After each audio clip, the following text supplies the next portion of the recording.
In this video, we'll talk about inheritance in Java. So this idea of inheritance is very similar to the idea of inheriting things in the real world, right? So if you look at who you are as a person, you probably have heard somebody say, hey, you look just like your grandfather, or you look like your dad. You have the same nose as your mom or as your aunt. Now, when you hear that word, that means you have inherited certain traits from your parents or from your family lineage. So it's the same concept here. Now, keep in mind when we talk about programming, when we talk about Java, we're talking about building blocks. We're talking about creating this software, huge software, but pieces by pieces. So we create classes, and those classes are part of the big picture of what we're trying to create ultimately. Okay, this may sound a little bit confusing, but it's not too bad. So inheritance allows us to create classes with all the properties, instance variables, and behaviors, and we use those classes to create other classes with the same sort of behaviors and properties. Okay, so the idea here is let's use an animal as the main class. Okay, now keep in mind when I talk about animal here, think of it as this abstract idea of what an animal is and or an actual animal, right? So if we look at an animal in the real world, an animal has a name, right? And a cat could be an animal, so a cat has a name. An animal usually has a number of legs or limbs, right? And food, what type of food it eats. And so an animal also has behaviors. So an animal could make noise, grunt, and do all sort of things. An animal has a behavior of eating, could go and find food and start eating. And an animal sleeps. So you can see here, this is that idea. We've created here the class animal, which has properties, okay, and also has behaviors. Okay. So that's a base class of our animal, okay?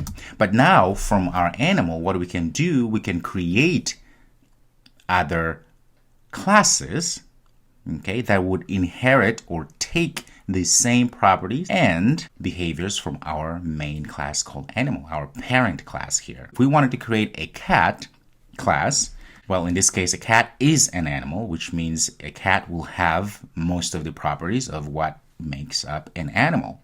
So as you can see, this arrow here would say a cat inherits from animal class. That means a cat will take all of the properties and behaviors of the animal parent, in this case, animal class. We could go ahead and create another class called lion, and these are all called children class because they are inheriting from a parent class, which is an animal, right? So we know that a lion is also an animal. That would mean a lion would then inherit from animals. Okay, we could keep going. We're going to create a dog class, which is also type of animal, right? So the idea here is that we created a bigger print or a parent class called animal with all the properties and all the methods or behaviors. And then we were able to borrow all of these properties and behaviors to create our new specific classes, because an animal is a very abstract idea. It's a very big idea of something, right? An animal can be me, you, as human beings. A dog is an animal. A cat, as you can see here at the bottom, right? All these animals that you know are animals, but there are different kinds of animals. So as we know, all animals have certain behaviors and certain properties are common, right? So we then take advantage of this relationship that we have here between the animal class parent with the animals, specific animals that we are creating as classes. Okay, so let's go ahead and take a look in code how this relationship comes about. So let's go ahead and take a look at the inheritance in code right here. Okay, so the concept here is still the same.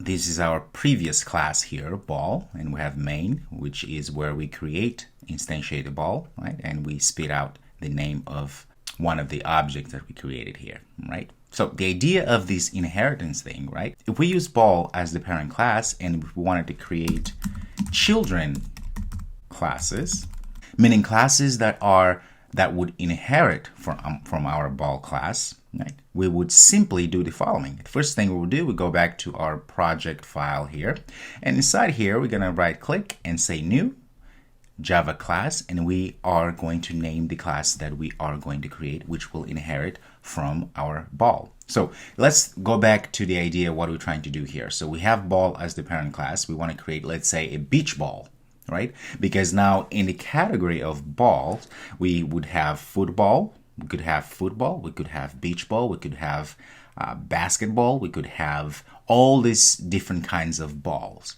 okay?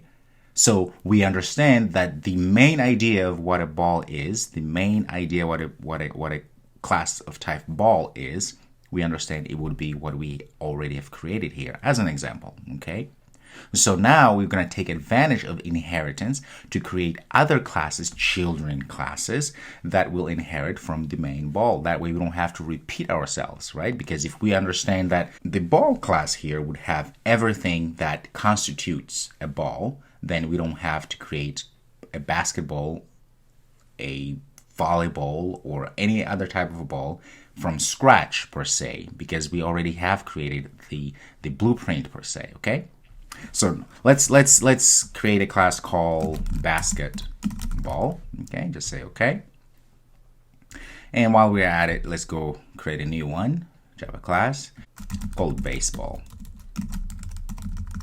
Okay. Notice that we always start the first letter with uppercase when we are talking about or creating classes. That's a very important thing to understand, okay? All right, so here we go. All right, so here we go. We created baseball, we have baseball, and we have basketball, and of course we have our parent here called ball, okay?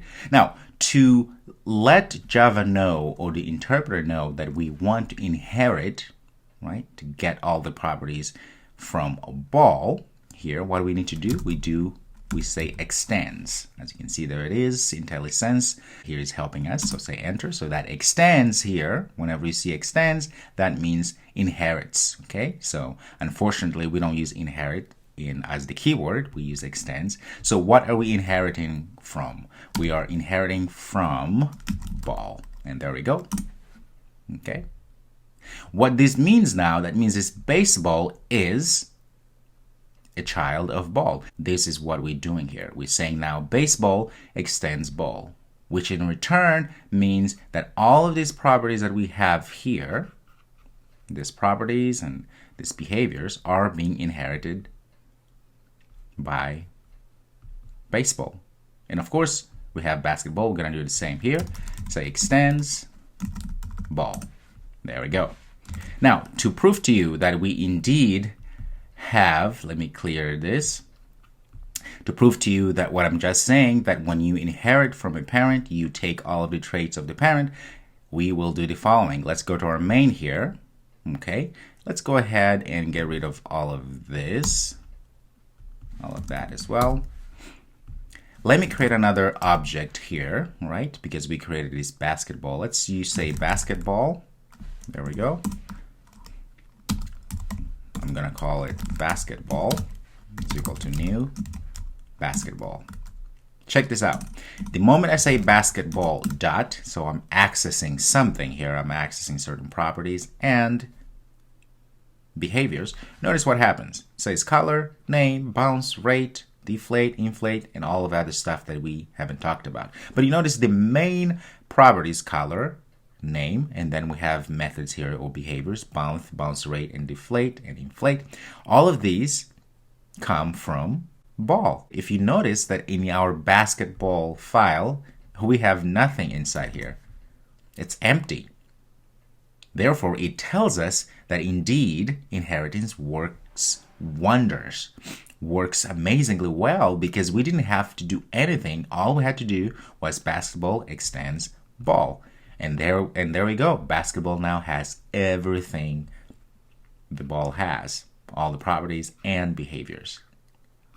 Wow, that is pretty amazing if you ask me. So if we say this basketball.color, we give it a color of blue, just because that's the color that came to my mind. And then we say basketball.name, give it a name of, we call it basketball. Okay, let's see what other property we have.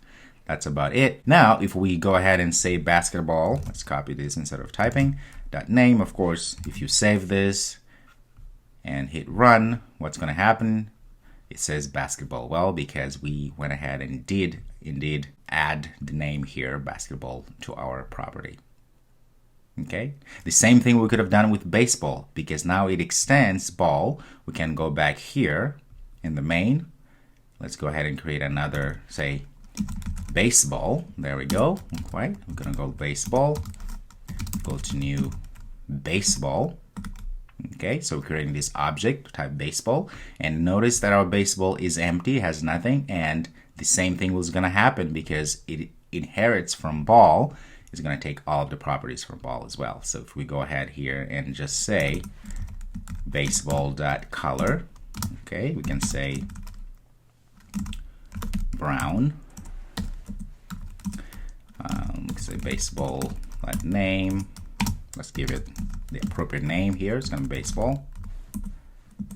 Okay.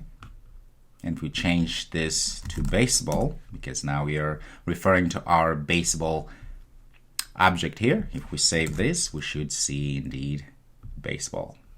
There we go, baseball. Yeah, perfect. This is really good. Now, the beauty, this was just to show you how things start getting very interesting when it comes to object-oriented programming. Because now, not only were we able to create copies, per se, of objects that inherit from a parent class, we're able to even call the properties and all the stuff. In fact, we can also call the behaviors, right? These behaviors here.